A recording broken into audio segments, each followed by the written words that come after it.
natin na mainit. Aba, gwapong-gwapo si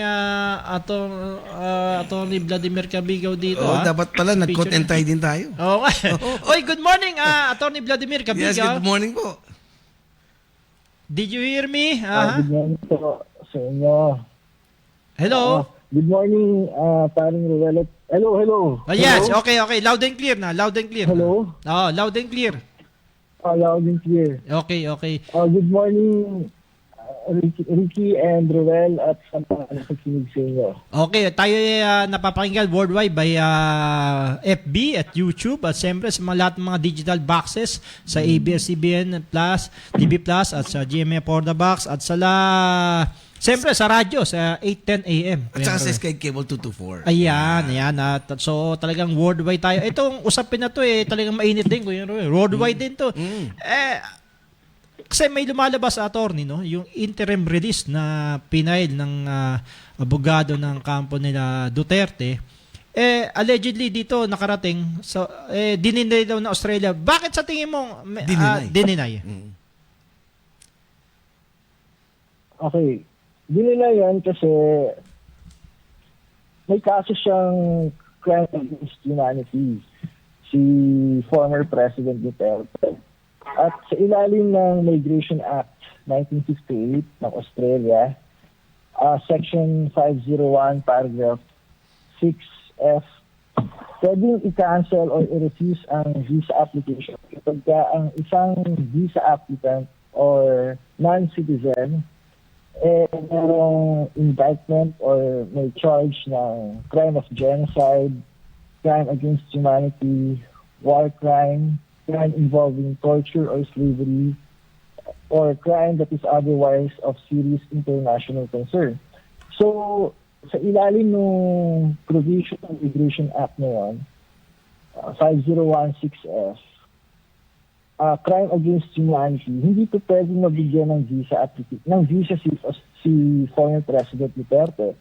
At lahat ng mga non-citizen na papasok sa Australia, sa ilalim ng Section 29 ng Migration Act, kinakailangan mag-apply ng visa para makapasok ka sa Australia. So, kung wala lang visang pumapasok dito ay yung Queen ng England or yung Queen ng England, yung reigning monarch ng England. Pero lahat ng tao na pumapasok sa Australia, nag-apply ng visa. So, hindi siya pwedeng makapasok sa Australia dahil meron siyang kaso na pending sa ICC. Doon pa lang, hindi na siya pwedeng pumasok.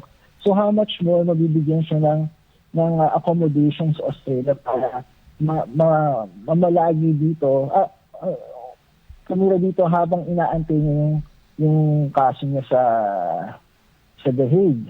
Okay. At saka sa ilalim din ng criminal code, ng Commonwealth ng Australia, yung crime against humanity, punishable din yan under Division C ng Criminal Code.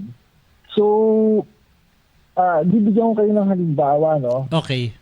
Meron ditong kaso sa Australia noong 1991. Ang pangalan ng taong ito ay si Ivan Polyakovich. Si Polyakovich, German ba to? Ukrainian. Ngayon, Ukrainian siya, okay? Naging Australian siya noong 1958 at nasangkot siya sa mass killing ng mga 850 Jewish, okay? Jews. At pagkakapatay ng 24 people between August and September 1942. So, yung crime outside of Australia, okay? Naging Nazi member si Polyakovich. Tapos nung pumasok siya sa Australia after World War II, tapos na yung crime, di ba, outside of Australia, 1958 naging Australian siya. Kinasuhan siya ng war crime dito sa Australia. Sa kabila nang nangyari yung crime outside of Australia. But eventually, na-dismiss yung kaso.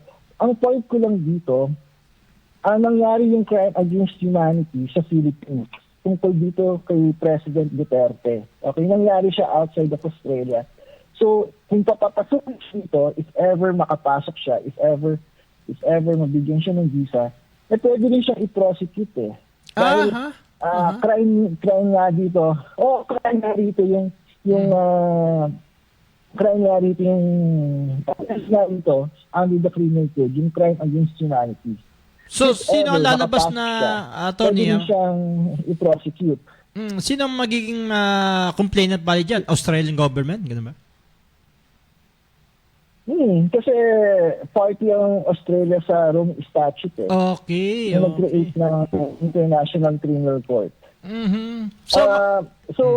Pero sa palagay ko talaga, hindi siya talaga makakapasa din sa visa application pa lang dahil nga babagsak siya din sa character ground. Sa pagpasok ba niya sa attorney? Ilalim nga ng Attorney Cabiga, pagpasok pa niya sa Australia, 'di ba may pipila pa ba siyang form, 'di ba? Pag parang pag nagpapile ka ng COC, 'di ba? Meron bang nakalagay doon na clause na are you ever been charged? Ganun, have you ever been charged? Ganun ba? Meron bang ganun? Oo, meron siyang charge sa ICC. So, linawin natin ang Australia member ng ICC, 'di ba? Attorney Cabiga. Australia member ng ICC, Rome Statute. So, ang pwede niya mag-apply mga interim release petition niya, application niya sa mga bansang member din ng ICC. Ay, hindi ko alam sa ibang bansa, pero pagdating sa Australia, meron ganung question. Have you ever been charged? Kasi meron siyang character ground. Okay. Wala si Atty. Hindi namin natin kasi nag-a-apply lang daw pwedeng sa mga bansang member ng ICC. So, dito problema talaga si parang dito outright pa lang eh. Sa atin kasi di ba, pwede mas possible pagka hindi ka convicted. So, yan, yes ang sagot dyan, automatic refusal yan. So, objective ang assessment dyan. Hindi na tinitingnan kung naging presidente ka ba or anong status mo. Basta objective ang assessment pagka sinagot mo, yes, automatic refusal sa application mo. Outright. Pero may tanong si Kuya Ruel natin Sabi niya, hindi pa naman daw convicted. Hindi pwedeng mabigyan dito na. Attorney Cabiga, may tanong have you ever been charged doon pa lang. Ang tanong, have you ever been charged? Hindi naman tinatanong sa'yo, have you ever been convicted? Okay. Have you ever been charged? Okay. So, charging pa lang, madi-disqualify ka na sa application. Parang ganito lang yan, Kuya Attorney Cabiga. Are you a natural born citizen? Parang gano'n na. Pag sinabi mo, Pilipino ka pero hindi ka Pilipino, doon pa lang, post misrepresentation na yon, di ba? Okay. Tama. Okay. Tama. So, dito talagang mahirap makapasok sa Australia kung hindi ka matinong tao. Ganun lang kasimple, Attorney Cabiga. No, kasi nga batas So, i-implement nila ang administration nila ng batas dito mahigpit. So, regardless of kung anong status mo. Former President Duterte, balitang-balita naman yan na nakakulong sa The Hague. Tapos, biglang makakapasok dito. Yan nga ang pinaka-sikat na personality na nakakulong ngayon sa The Hague, si President Duterte. So, sa palagay ko, mag-aaklas ang society dito pag yan pumasok dito. Kasi yung iba hindi nakapasok tapos siya nakapasok, di ba? Hindi yan papayagan dito. Mag-aaklas, magkakaroon ng demonstration dito, hindi yan papayagan makapasok. So, mali talaga na i-consider itong Australia dahil nga merong legislative framework ang Migration Act laban sa mga taong may issue sa character nila. So, yung mga nasangkot sa terrorism, nasangkot sa mga crimes under the Rome Statute, tapos, hindi makakapasok yun. So, mahigpit ang assessment yun ng rito. Okay, last na question na lang, Attorney Cabiga. Last na question, alam namin busy ka sa tingin mo, bakit doon nila napili sa Australia at bakit doon naglalabi na may apply na interim release si dating Pangulong Duterte? Anong sa tingin mo dyan? O talagang walang alam Hindi- yung ano? Hindi ko alam bakit nila napili yung Australia, pero siguro hindi nila na-consider yung provision ng Migration Act tungkol sa sa character ng visa applicant. So, sa palagay ko, lahat naman ng bansa di ba, may mga ganyan. Sino ba naman ang Magpapasok. papasok ng tao na magiging threat sa society? Di ba? Tama. Oo. So, wala naman. Syempre, Oo, tama. right naman para kang nagpapapasok sa bahay mo Meron kang karapatang tanggihan yung mga taong ayaw mong papasukin sa bahay mo. Oo. Di ba? Kung sa palagay mo, malalagay sa peligro yung loob ng bahay mo, ba't ka magpapasok ng mamamatay tao? Ba't ka magpapasok ng magnanakaw? Aha. Siyempre, papapasukin mo yung mapagkakatiwalaan mo din sa loob ng bahay mo. Tama. So, ganun din yan dito. Ituring mo to na isang malaking bahay. Okay. Okay. Good. Okay, last na ng uli Si Attorney Harry Roque, pwede bang pumasok diyan, makapag-apply? Attorney Nasa ilong. Sabiga? Wala pa naman siyang sa pagkakaalam ko, wala pa naman siyang charge ng Basta yung crime under the other than statute. that sa sinasabi mo nga Pwede siya sigurong makapasok, pero kung mag-a-apply siya ng protection dito, sa palagay ko hindi rin siya mabibigyan dahil may pending case siya yung protection ground niya dapat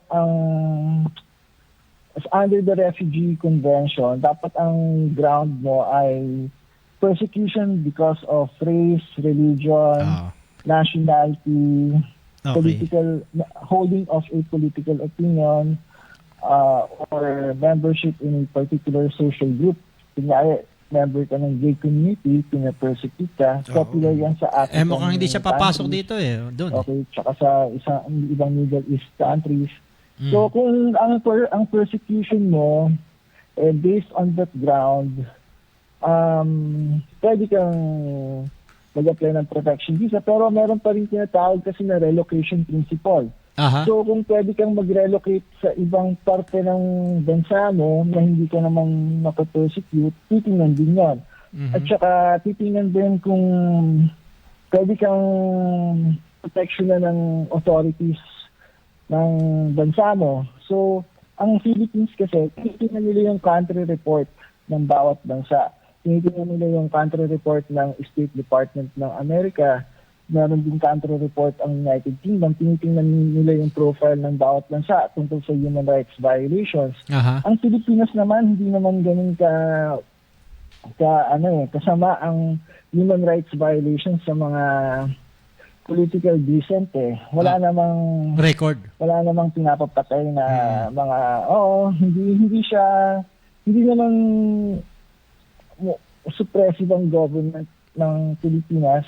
Wala namang track record sa ngayon na nagpapatay ng mga decent yan, di tulad sa Myanmar. Pagka tumutol ka dun sa military government nila, pinapapatay talaga. So, sa palagay ko, kung mag-a-apply siya ng protection visa rito sa Australia, hindi rin magiging successful or mahihirapan siyang i-establish kasi tinitingnan yung country report Tinitingnan yung country report. Pinagbabatayan nila ng matibay, ng matindi, yung country report na nagmumula sa US State Department, sa UK Human Rights Watch, Amnesty International, at saka yung iba pang mga organizations. So, kinukonsider lahat yun. Ng human rights sa mga bansa. Okay. Kasi ang kaso ni Kuya Roy, ang kaso ni Attorney Roque, human trafficking. Na medyo meron mabigat. siyang warrant dito. At Nobel yan. Kung human trafficking yan, meron siyang kasong gano'n, hindi rin yan uubra dito dahil isa pa yan sa tanong Kasi modern slavery yan.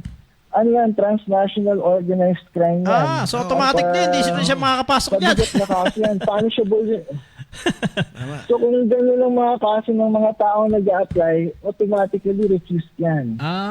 Human Okay. trafficking. So matindi pala human talaga. smuggling. Mga batas ng Australian government ha. Salang-sala lahat ng mga nakakapasok diyan, Kuya Red ha. Tama. Pwede kaya tayo diyan, Kuya Red. Bawal ba gwapo diyan, Kuya Tony Gabiga? Super gwapo lang daw, bawal. Hindi, nakapasok ako eh. Okay, maraming salamat ha. Lang gusto ko sa iyo, Tony Vladimir Gabiga from Australia. Maraming salamat sa iyong panahon at paliwanag at naliwanagan ng mga publiko. Diyan, press from Australia. Yes, The interim release talagang hindi pwede base Kaya doon sa nga, apat na kondisyones na ng batas ng immigration, yung the crime of genocide, the crime against humanity, a war crime, a crime involving torture at slavery, at a crime that otherwise serious international concern. Pasok na pasok So dito. kasama yung human trafficking, di ba? Kasi transnational crime din yun. May separate provision dyan, human trafficking. Oo. Kasama yan, human trafficking, transnational organized crime yan. So, mabigat ang penalty. Human trafficking, also known as modern slavery. Okay, tama. Such as prostitution, forced labor. Oo. Okay. Maraming salamat ha, Atty. Gabiga, sa iyong panahon ha. Thank you. Happy weekend! Happy weekend.